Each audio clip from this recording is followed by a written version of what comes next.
They were the wars to end all wars. Wars where life became a mere statistic in an overwhelming storm of death and destruction, as the two greatest conventional conflicts in the history of mankind unfolded across Europe and the world, sending millions to their graves in foreign lands. As far back as the First World War, South Africans found themselves experiencing the hell of trench warfare. I think trench warfare made it the worst war in history, even worse for the ordinary soldier than World War II. I remember being in trenches for weeks at a time, out in the open in all kinds of weather, wearing wet clothes, sleeping on the ground, not being able to change into something dry and clean, not being able to wash, to a kind of animal existence. The Germans were always dropping shells on your trench or sniping at you, doing their best to kill you, just as you were doing your damnedest to kill them.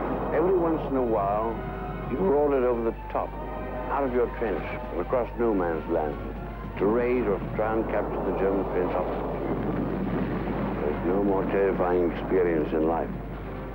As I look back, I find it hard to imagine myself in no man's land, running towards a German trench with German machine guns spraying death at me, men falling dead, wounded all around me, the air full of shells bursting as though they were determined to kill me. If we captured a German trench, all we gained was a few yards, a tiny bit of territory that we might lose back to them in a few days later. Such were the suicidal, hellish tactics of conventional battle, where the strategy specifically made allowances for the enormous loss of life, the soldier becoming a mere pawn, dispensable in the raging holocaust of mass destruction.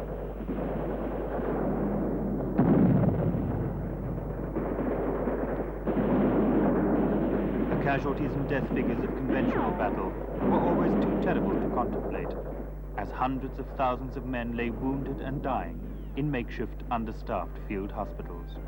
Many did not even make it that far. Alone they died, where they fell. While in the cities, frequently under heavy bombardment, the civilian population suffered as much as the men in the field. Their world suddenly blown apart, and as the enemy advanced, so the civilians would flee to avoid capture. That was the nature of conventional warfare. Over 30 years have passed, and South Africa finds itself in a position where enemy flags fly on the other side of the border posts, and South African troops stare at an enemy placed but a few meters away.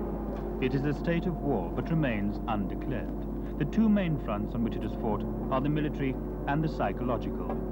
Low in intensity, there is no massive military onslaught here, nor the hell of trench warfare, and at present, it is unlikely that there will be a massive conventional drive against the enemy, since they seem at this stage to want no direct contact with South African forces, their aim being rather to force the army to follow them on foot or by vehicle, as this causes irritation and weariness, and can be endless. Here there is no reckless gambling with the lives of men, no flamboyant strategy of wild heroics. The hero is the soldier who can destroy the enemy today and live to do it again tomorrow. Nevertheless, the state of war must be acknowledged, since to counteract the infiltration of the smallest body of enemy forces, the South African army must stand at the ready, patrolling the vast areas diverse in growth and climate, day and night, by land and by air. This, then, is the nature of South Africa's war, a war with which she is now steadily coming to grips. We must realize that this is the first time in over 30 years that the South African army is once again involved in active operations. So it's understandable that over this time, our training has often got off the mark or missed the target, and we had been inclined over a long period to become more and more theoretical. However, now that we know where we're going and what we're up against, we've been able to adapt very quickly, and we feel that we've made tremendous progress over the last year. Although in many senses we can still see ourselves as beginners in this war, all soldiers are pretty confident of their present standard and their potential.